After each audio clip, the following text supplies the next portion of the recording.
Hello bull trackers. दोस्तों आज markets बंद हैं, होली है। होली की आप सबको बहुत बहुत शुभकामनाएं। और दुनिया भर के मार्केट्स में आग लगी हुई है। एसजीएक्स निफ्टी भी करीब करीब 700 पॉइंट्स डाउन है। तो समझने की कोशिश करते हैं कि कल बाज़ार में क्या हो सकता है और आने वाले दिनों में बाज़ार में क्या हो सकता है, जो ग्लोबल लेवल पर जो कुछ चल रहा है। तो पहले वॉर की बात करते हैं कि वहाँ पर क्या हुआ है। तो वॉर में मेजर एस्केलेशन हो गया है। कल मार्केट क्लोज होने के बाद से अभी तक कई ऐसे इवेंट्स हुए हैं जो मार्केट को बुरी तरीके से इम्पैक्ट कर सकते हैं। तो इस वक्त अगर हम एस्केलेशन देखें तो लड़ाई 5 फ्रंट पर चल रही है। ओके, तो पहला ऑफ कोर्स ईरान है, हम जानते हैं वहाँ पे काफ़ी डिस्ट्रक्शन हुआ है। करीब 550 लोगों की डेथ हुई है। 130 सिटीज़ को अटैक किया गया है। और जो वहाँ के फॉरेन मिनिस्टर है यूएस के मार्को रूबियो, उन्होंने कहा है hardest hits are yet to come, the big wave hasn't even happened, the big one is coming. Okay, so कहीं से कोई साइन दिख नहीं रहा है कि डी एस्केलेशन होने वाला है। दूसरा, इजराइल पर भी अब अटैक होने लगे हैं। वहाँ पर भी खबरें हैं 11 लोगों का वहाँ पे डेथ हुई है। और वहाँ पे ऐसा सुनने में आया है कि कहा गया है कि आप फ़ोटो वोटो खींच के सोशल मीडिया पे पोस्ट ना करें। तो ईरान का वहाँ पर अटैक हो रहा है। अब जो तीसरा फ्रंट खुल गया है वो है हिजबुल्ला का। तो हिजबुल्ला भी अब मिसाइल अटैक्स कर रहा है इजराइल पे, और इजराइल रिटेलिएट कर रहा है। तो लेबनान भी अब इस वॉर में आ गया है। वहाँ पे भी करीब 30 लोगों की डेथ हुई है। और अब खबरें आ रही हैं कि जो इजराइल के ट्रूप्स लेबनान में घुसने की तैयारी कर रहे हैं, ऐसी खबरें हैं। ओके, गल्फ स्टेट्स में भी अब ईरान के अटैक्स हो रहे हैं। तो वहाँ पर जो सबसे बड़ी खबर ये है कि अब वो एनर्जी फैसिलिटीज़ को भी टारगेट कर रहे हैं, जैसा कि मैंने आपके साथ पहले शेयर किया था इसकी पॉसिबिलिटी। सो वहाँ पर आप देखिए कि कतार एनर्जी, जहाँ पर जिनके एक रिफाइनरी में वहाँ पे अटैक किया गया है, और कतार 20% का एलएनजी सप्लाई करता है। साथ में जो सऊदी अरेबिया में यूएस एम्बेसी पर भी अटैक हुआ है। और पांचवा फ्रंट इराक भी इसमें घुस गया है। और वहाँ पे जो एक मिलिशिया ग्रुप है वो भी यूएस के एम्बेसीज पे और ट्रूप्स पे अटैक कर रहे हैं। तो ये 5 फ्रंट वॉर के खुल गए हैं। कहीं से डी एस्केलेशन का साइन नहीं है। यूरोप इस वक्त वेट एंड वॉच मोड में है। तो अब उसकी एंट्री की वेट की जा रही है। तो देखिए किस तरीके से जो है डिस्ट्रक्शन हो रहा है, लोग मर रहे हैं। और ये सब क्यों हो रहा है आपको पता है, उसके पीछे की क्या कहानी है, उस पर मैं नहीं जाऊंगा। अब अगर आप देखें कि पिछले 24 घंटे में कई ऐसे डेवलपमेंट हुए हैं जो आने वाले दिनों में मार्केट्स को इम्पैक्ट करेंगे। तो इसमें जो सबसे मेजर है कि वहाँ पे अब जो सऊदी और कतार और यूएई में एनर्जी एस्टेब्लिशमेंट को टारगेट किया जा रहा है। ओके, सो जो डेवलपमेंट्स हुई हैं इसमें से कई डेवलपमेंट्स ऐसी हैं जो अभी मार्केट में प्राइस्ड इन नहीं है। तो सबसे बड़ी डेवलपमेंट क्या है, सऊदी के अरामको ग्रुप, जो कि वर्ल्ड लार्जेस्ट रिफाइनरी है, उनके रास तनूरा रिफाइनरी को बंद कर दिया गया है। तो ये सबसे बड़ी खबर है। इसमें ड्रोन अटैक किया गया है। और ध्यान रहे ये आधे मिलियन बैरल से ज़्यादा का रिफाइनमेंट करती है हर दिन। तो इतना इसका इम्पैक्ट पड़ रहा है। अब इससे क्या होगा कि भाई ये तो उनका सबसे बड़ा ग्रुप है, वैसा ही है जैसे इंडिया के लिए रिलायंस है या अदानी है।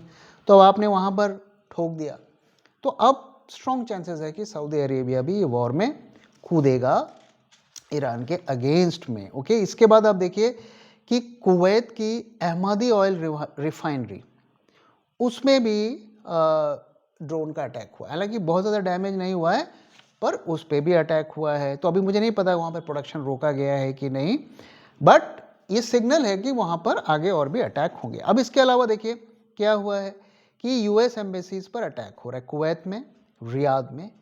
तो ये भी हो रहा है। तो भाई अब ऐसे सिचुएशन में ये तो अगर आप एम्बेसी पे अटैक कर रहे हैं तो यूएस पे अटैक कर रहे हैं, तो यूएस तो चुप नहीं बैठेगा, तो और भी एस्केलेशन होगा। हम जानते हैं यूएस के कई सोल्जर्स को मार दिया गया है, उनके F-15 3 धराशायी हुए हैं। हालांकि उसको लेकर कहा गया है कि फ्रेंडली फायर और ये वो, but we know what is the reality. और ये जो नई खबर है कि इजराइल फोर्सेस अब लेबनान में घुसने की तैयारी कर रहे हैं, तो ये भी प्राइस्ड इन नहीं है मार्केट में, ये वॉर को बढ़ाएगा। और इराकी कुर्दिस्तान ऑयल प्रोडक्शन, इसको भी, इसमें भी प्रोडक्शन को रोक दिया गया है। तो यहाँ पे जो सबसे बड़ी खबर क्या है कि ऑयल स्टेब्लिशमेंट को टारगेट किया जा रहा है, जो कि वर्ल्ड वाइड मार्केट्स के लिए सबसे बड़ा खतरा है। और इसी वजह से क्रूड भी आप देखिए किस तरीके से भाग रहा है। और ऑफ कोर्स दूसरा जो है कि जो अमेरिकन बेसेस और एम्बेसीज को टारगेट किया जा रहा है, तो वो भी अमेरिका को प्रोवोक करेगा। तो फिलहाल ये सारे एस्केलेशंस हो रहे हैं, जिसका इम्पैक्ट आने वाले दिनों में हमें दिखेगा। अब अगर यहाँ पे देखें कि क्या कोई संभावना है कि 2-3 दिनों में लड़ाई रुक जाएगी, तो कल जब मैंने वीडियो बनाया था तो मैंने आपके साथ शेयर किया था, परसों के दिन आई थिंक 70% प्रोबेबिलिटी थी कि ये वॉर नियर टर्म में रुकने वाला नहीं है। अब वो बढ़ के 80% हो गया, मतलब सिर्फ 20% चांस है कि ये वॉर 4-5 दिनों में रुक जाए या डी एस्केलेट हो जाए। 80% प्रोबेबिलिटी है कि ये कम से कम 2-3 हफ्ते चलेगा, 4 हफ्ते चलेगा, जैसे कि ट्रम्प भी कह रहे हैं। ओके, सो इसका रीज़न क्या है कि ईरान की आर्मी ने कह दिया है we will not negotiate with the United States. अब जो भी वहाँ के जो सुप्रीम लीडर है उनको जो मारा गया, तो ही वॉज, ऐसा कहा जाता है कि वो ये इस पक्ष में थे कि कहीं ना कहीं डिस्कशन करके अपने देश के वासियों की जानें बचाई जाए, न्यूक्लियर ना का ऑप्शन ना किया जाए। अब उनके जाने से क्या हुआ है कि उनकी आर्मी जो है उनके पास कंट्रोल हो गया है और उनको सब टारगेट दे दिया गया है, मिसाइल दे दिया है कि जहाँ जो मिल रहा है मारो। तो ये कहीं से भी नहीं लग रहा है कि यहाँ पे किसी तरीके से आगे कुछ दिनों में ये लड़ाई रुकेगी। और मार्को रूबियो ने भी कहा है I don't know how long it will take, we have objectives, we will do this as long as it takes to achieve those objectives. तो जो उनका रजीम चेंज का फॉर्मूला था कि भाई हम मार देंगे और फिर रजीम चेंज हो जाएगा, वो तो फ्लॉप हो गया। तो अब जो है ग्राउंड पर लड़ाई की तैयारी चल रही है, क्योंकि अगर बिना कुछ किए वापस आ गए, रजीम भी चेंज नहीं होगा, तो वहाँ की जनता पूछेगी आपसे कि भाई आपने क्या किया। तो ये जो है कहीं से कोई क्लूज नहीं मिल रहा है कि ये लड़ाई रुकने वाली है। अब एक ही पॉजिटिव फैक्टर है जिसमें ट्रंप को ने कहा है कि we are ready to negotiate, हम नए रजीम के साथ बात करना चाहते हैं। और थोड़ा वहाँ पे भी अमेरिका में भी 80% लोग इस वॉर के अगेंस्ट में हैं। और जब ट्रंप इलेक्शन लड़े थे तो उन्होंने कहा था कि हम वॉर पे पैसा खर्च नहीं करेंगे, तो अब अगर ये एक्सपैंड होगा तो खर्चा तो होगा। तो ये बस एक छोटी सी पॉजिटिव होप है कि शायद ट्रंप फेवर में आ जाए। साथ ही उन्हें अब कांग्रेस का, जो यूएस कांग्रेस है, उसका अप्रूवल लेना है वॉर के लिए, क्योंकि लड़ाई का डिसीजन आप अकेले नहीं ले सकते हैं। तो वहाँ क्या होता है, तो वहाँ पर भी एक होप है। लेकिन फिलहाल आज के दिन अगर हम अगले 3-4-5 दिन का आउटलुक लें तो अभी कोई डी एस्केलेशन का या ट्रूस का साइन नहीं है। अब देखिए एक और जो इंटरेस्टिंग चीज़ हुई है कि ऐसा आज रिपोर्ट किया गया है कुछ घंटे पहले कि ईरान में जिरेश आई डोंट नो ये कैसे प्रोनाउंस होता है, GERASH, ये सदर्न ईरान में एक जगह है, वहाँ पे अर्थक्वेक आया है 4.3 मैग्नीट्यूड का। अभी नहीं पता कि ये क्या है, अर्थक्वेक है या कुछ और है, बट इसे लोग उससे भी जोड़ के देख रहे हैं। अगर हालांकि अभी ऑफिशियली नहीं कहा गया है, अभी ऑफिशियली यही कहा गया है कि ये अर्थक्वेक है, लेकिन ये भी एक कहीं ना कहीं एक पैनिक का लेयर ऐड कर रहा है। तो आप देख रहे हैं सिचुएशन जो है घंटे और हर घंटे भी अगर आप ट्रैक करेंगे तो बुरी होती जा रही है। अब यहाँ पर अगर आप थोड़ा सा कंपैरिजन करें कि ठीक है लड़ाई चल रही है, तो what is the big deal, हमें क्या फ़र्क पड़ता है, वो तो गल्फ कंट्रीज़ इजराइल और उसका चल रहा है। तो यहाँ पे अगर आपको देखें ना कि अमेरिका ने ईरान में लोगों को मार दिया, 300-400 लोगों को स्कूल में बॉम्बिंग कर दी, इजराइल ने गांधी हॉस्पिटल ईरान में था, हमारे महात्मा गांधी के नाम पे हॉस्पिटल था, उस पर बम मार दिया। सो ठीक है, आपने डिस्ट्रक्शन कर दिया, लेकिन जब ईरान जो कर रहा है ना, वो लोगों को कम मार रहा है, वो इकोनॉमिकली मार रहा है। ऑयल जो स्टेब्लिशमेंट हैं या यूएस एसेट्स को जो मार रहा है, तो वो फाइनेंशियली जो लॉस करा रहा है वो बहुत ज़्यादा करा रहा है। और उसका सीधा मोटो है कि हम ऑयल को इम्पैक्ट करेंगे तभी अमेरिका हर्ट करेगा, क्योंकि लोगों की जान जाने से अमेरिका को फ़र्क नहीं पड़ता। जापान में उन्होंने क्या किया हमें पता है। तो उनको हर्ट करेगा जब उनके पैसे का नुकसान होगा। तो ईरान उसी स्ट्रैटेजी से चल रहा है कि हम तो मरेंगे, हमारे लोग मरेंगे, लेकिन आपको नहीं छोड़ेंगे। तो अब देख रहे हैं कि सिचुएशन यहाँ पर बिगड़ती हुई दिख रही है। अब ये सब आप देखिए, कल तक हम होप में थे कुछ हो जाएगा, अरे 2-4 दिन थोड़ा बहुत ऊपर नीचे होगा, लेकिन अब पैनिक मार्केट में घुसता हुआ दिख रहा है। नैस्डैक ये तो चलो कल थोड़ा फ्लैटिश रहे, लेकिन आप देखिए आज सवेरे कोरियन मार्केट्स खुले वो 7% down, okay. Taiwan 2% down, Japan 3% down, Hong Kong 1% down, UK अभी लास्ट जब मैंने चेक किया 2.5% डाउन था। तो पैनिक फैलता हुआ दिख रहा है। तो ये सब जो चीज़ें हैं ना, इसको वो हल्के में लेने का टाइम ख़त्म हो गया है। पैनिक अब मार्केट में आता हुआ दिख रहा है। कल के दिन हमने देखा कि इंडिया विक्स 17% पे चला गया था, अभी 2 दिन पहले वो 13 के लेवल के आसपास था, और अब कल खुलेगा तो आई एम श्योर कि ये 20 से ऊपर होगा, जिस तरीके की सिचुएशन बनती हुई दिख रही है। और रूपी 92 का हमने पार कर दिया है। तो क्लियर कट पैनिक मार्केट में आता हुआ दिख रहा है। वो तो शुक्र हो आज मार्केट्स डाउन है, नहीं तो ऑलरेडी 500 पॉइंट अभी डाउन होते और कल फिर डाउन होते। तो अब ये एक दिन जो मार्केट में जो भी इवेंट हुए, हमारे मार्केट्स बंद थे, इस इवेंट को मार्केट अपने प्राइस पे एडजस्ट करेगा। और फिलहाल जो SGX है वो करीब 700 पॉइंट्स इस वक्त डाउन चल रहा है। अभी और भी इवेंट्स होने हैं, तो देखते हैं रात में क्या होता है।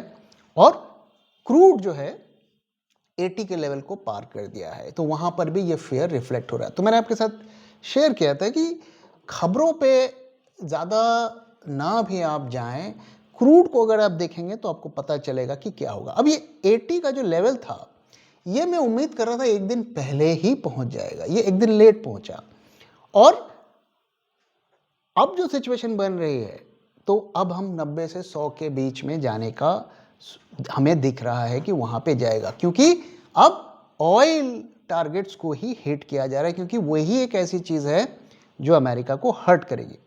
तो अब जो जो चीज़ें अभी प्राइस्ड इन नहीं है हमारे मार्केट्स में, जो कल मार्केट खुलेगा उसे प्राइस्ड इन करेगा, वो क्या था कि रास तनूरा रिफाइनरी जो सऊदी में थी अरामको की, ये मंडे क्लोजिंग के बाद हुई।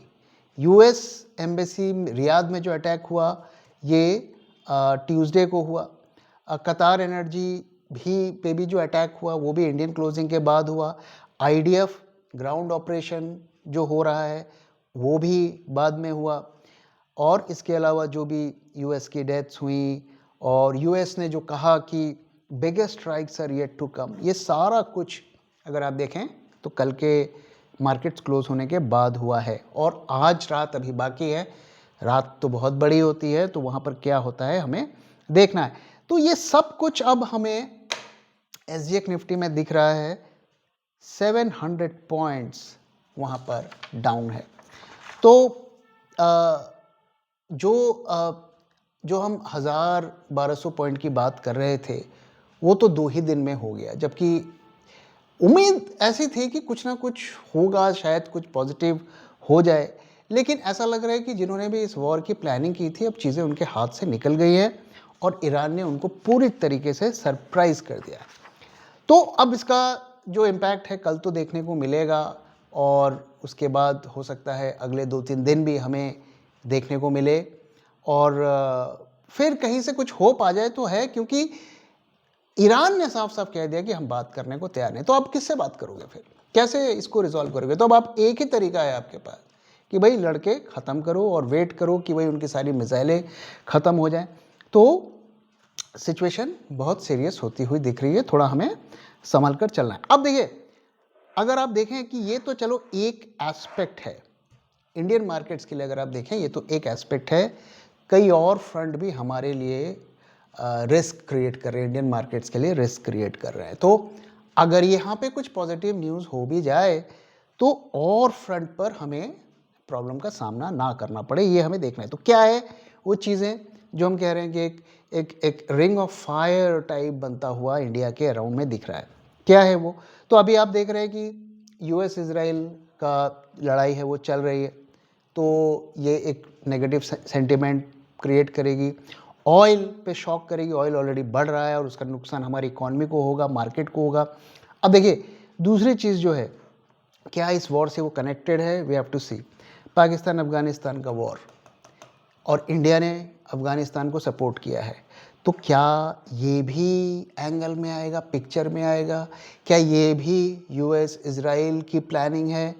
वी डोंट नो दैट, ये अभी स्टोरी आगे अनफोल्ड होगी। ओके, इसके बाद देखिए एआई में डिसरप्शन जो हो रहा है, ये ऑलरेडी हमारे मार्केट्स को, हमारे करेंसी को, हमारे एक्सपोर्ट्स को इम्पैक्ट करेगा, हमारे करंट जो अकाउंट डेफिसिट है उसको इम्पैक्ट करेगा।